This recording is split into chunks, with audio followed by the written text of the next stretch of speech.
7 तारीख को निधि जी हैं जिनके द्वारा अपने पिताजी की गुमशुदगी दर्ज कराई गई थी और इस दौरान गुमशुदगी की जांच में कुछ संदिग्ध चीजें प्रकाश में आई इन्वेस्टिगेशन में, तो उसके बाद उस गुमशुदगी को अपहरण में तरमीम कर दिया गया। चूंकि जो गुमशुदा थे श्री श्यामलाल जी, वो 80 साल के करीब थे और वो मोटरसाइकिल पर गए थे। उनकी मोटरसाइकिल लावारिस हालत में मिली, जिस पर उनकी नंबर प्लेट भी वहां से हटी हुई थी। इन सबको देखते हुए स्पेशल टीम का गठन करके उनकी तलाश में लगाया गया। जो भी नंबर से विक्टिम के साथ जुड़े हुए थे या अन्य लोग उनके संपर्क में थे, उनके बारे में छानबीन की गई। तो इसमें 2 लोग संदिग्ध प्रकाश में आए, जिसमें एक अजय करके और एक धनराज करके 2 नाम इस पर आए थे, जो लगातार टच में थे, किसी न किसी अन्य नंबरों के माध्यम से टच में थे। और उसमें एक महिला गीता का भी नाम आया और उनके पति हिमांशु का भी नाम आया। जब 2 लोग को, ये चारों लोग मौके से मतलब यहाँ से फरार थे, जब 2 लोग को इसमें हिरासत में लेकर पूछताछ की गई, अजय और धनराज को, तो इनके द्वारा बताया गया कि वो गीता के रिश्तेदार हैं और उनके कहने पर वो 3 तारीख को यहाँ पर आए थे, जिसमें 2 तारीख को उनके गीता और हिमांशु द्वारा उनकी हत्या कर दी गई थी और उसकी जो लाश थी वो टुकड़ों में काट कर रखी थी, जिसको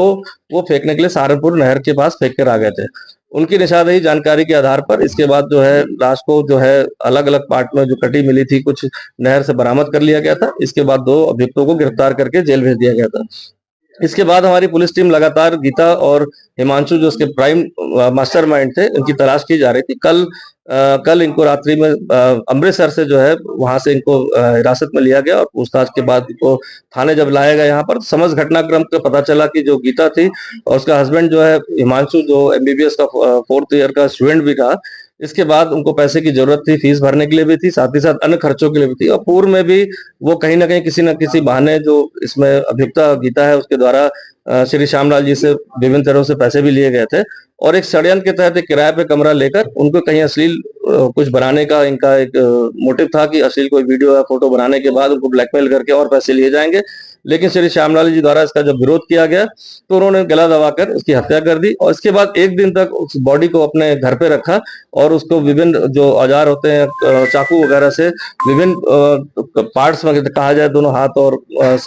धड़ को अलग करके और उसको पैक करके जो है अपने रिश्तेदारों के माध्यम से नदी में फेंक दिया गया। इनकी गिरफ्तारी उपरांत इसका मोटिव भी क्लियर हो गया और साथ ही साथ पैसों के लिए ब्लैकमेल करके ये हत्या करने का षड्यंत्र रचा गया था, जिसमें 2 अभियुक्त पहले गिरफ्तार हुए थे। 2 मेन प्राइम अभियुक्त जो है कल गिरफ्तार कर लिए गए। आज इनको माननीय न्यायालय में पेश किया जा रहा है।